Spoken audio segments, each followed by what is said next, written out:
एक बार गांव में हीरा और ललिया दोनों मिलकर पतंग उड़ा रहे थे।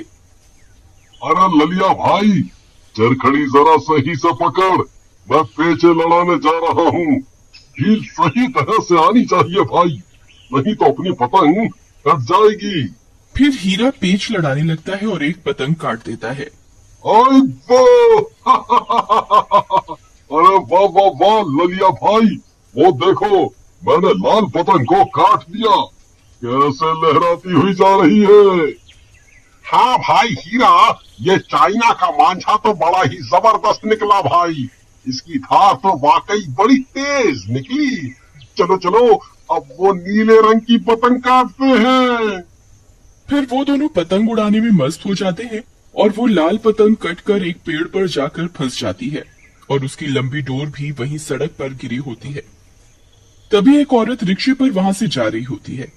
रिक्शा तेज रफ्तार में होता है, तभी उस कटी पतंग का मांझा उस औरत के गले से टकराता है। आह! अरे मर गई! ये क्या चीज थी? इसने तो मेरी गर्दन ही काट दी।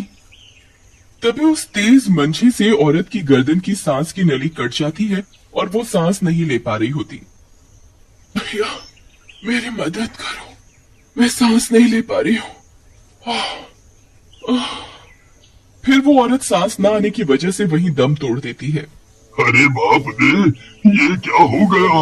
इसका तो बहुत खून बह रहा है। अब क्या करूं? अरे अरे भाई, कोई है? मदद करो, हमें मदद की जरूरत है। फिर उसकी आवाज सुनकर ललिया और हीरा भी वहां पहुंच जाते हैं।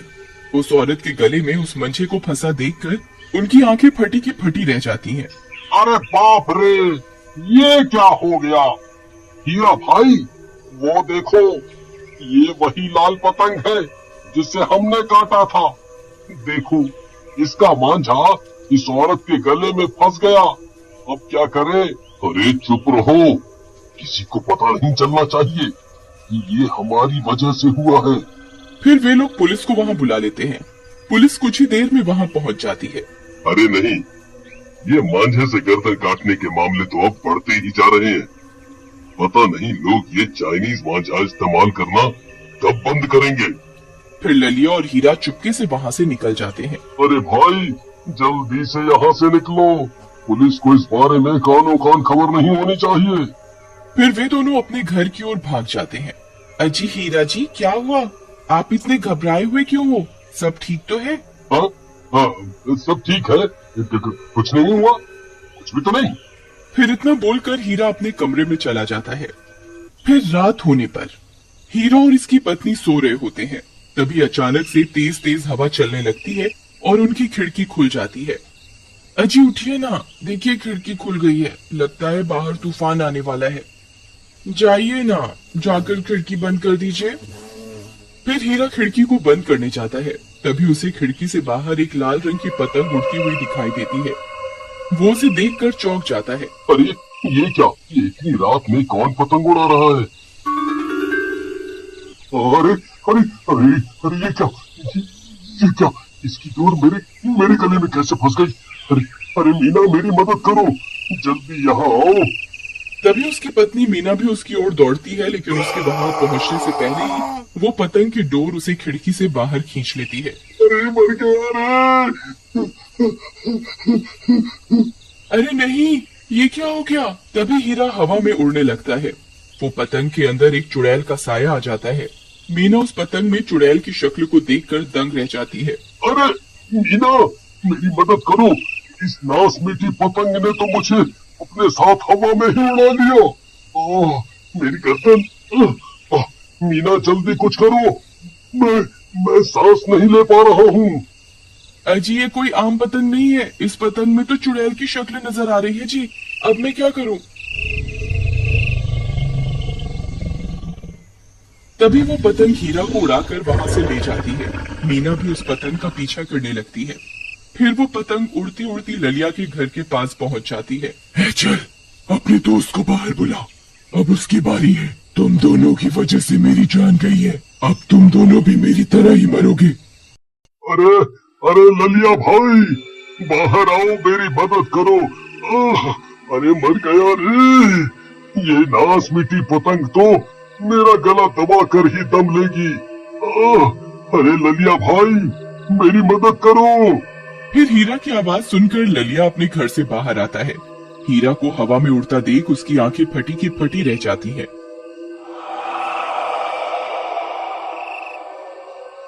अरे बाप रे, अरे हीरा भाई, तुम इस पतंग के साथ हवा में कैसे उड़ रहे हो? अरे नास मिटे, दिख नहीं रहा, ये पतंग की डोर मुझसे लिपटी हुई है। ध्यान से देख, ये वही पतंग है जिसे हमने आज सुबह काटा था, जिसकी वजह से एक औरत की जान चली गई थी। अब वो औरत वापस लौट आई है अपना बदला लेने के लिए। फिर ललिया ध्यान से पतंग की ओर देखता है तो उसे एक चुड़ैल का चेहरा दिखाई देता है। उस चुड़ैल को देखकर उसकी आंखें फटी की फटी रह जाती हैं।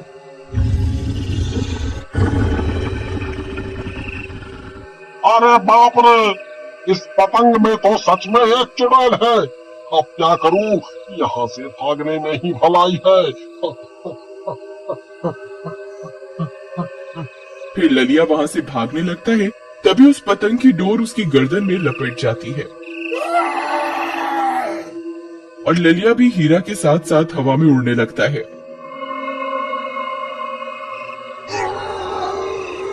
अरे मर गया रे। अरे हीरा भाई, कुछ करो, मेरी तो कोई गलती भी नहीं है। मैं तो सिर्फ चरखड़ी पकड़ कर खड़ा हुआ था, पतंग तो तुम उड़ा रहे थे। अरे चुड़ैल जी, मुझे माफ कर दो, आपकी जान मेरी वजह से नहीं गई है।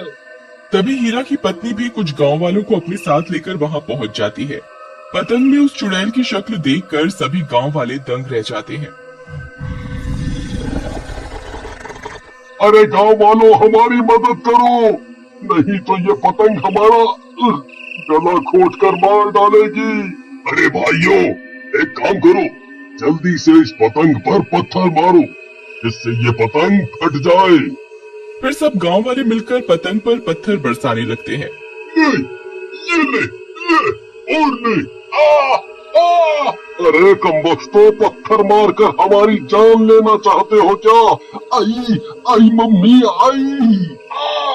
अरे हीरा भाई, अपना सर बचाओ, अगर एक भी पत्थर सर पर लग गया तो हम नहीं बचने वाले। फिर कुछ ही देर में गांव वाले पतंग पर इतने पत्थर बरसा देते हैं कि पतंग फट जाती है और हीरा और ललिया नीचे जमीन पर गिर जाते हैं। मेरी कमर, बहुत दर्द हो रहा है भाई। अरे हीरा भाई, रोना बंद करो और जल्दी यहाँ से निकलो।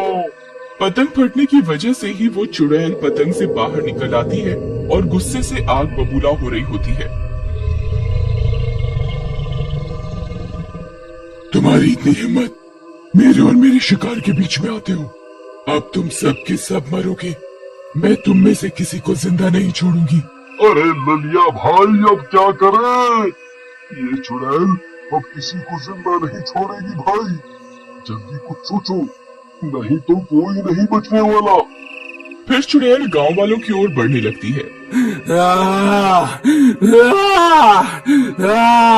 तभी ललिया का छोटा बेटा चुड़ैल के सामने आ जाता है और चुड़ैल के आगे हाथ जोड़कर खड़ा हो जाता है। उस छोटे से बच्चे को अपने सामने देखकर वो रुक जाती है। चुड़ैल आंटी, मेरे पापा को माफ कर दो, उनसे अनजाने में बहुत बड़ी गलती हो गई, आप उन्हें माफ कर दो।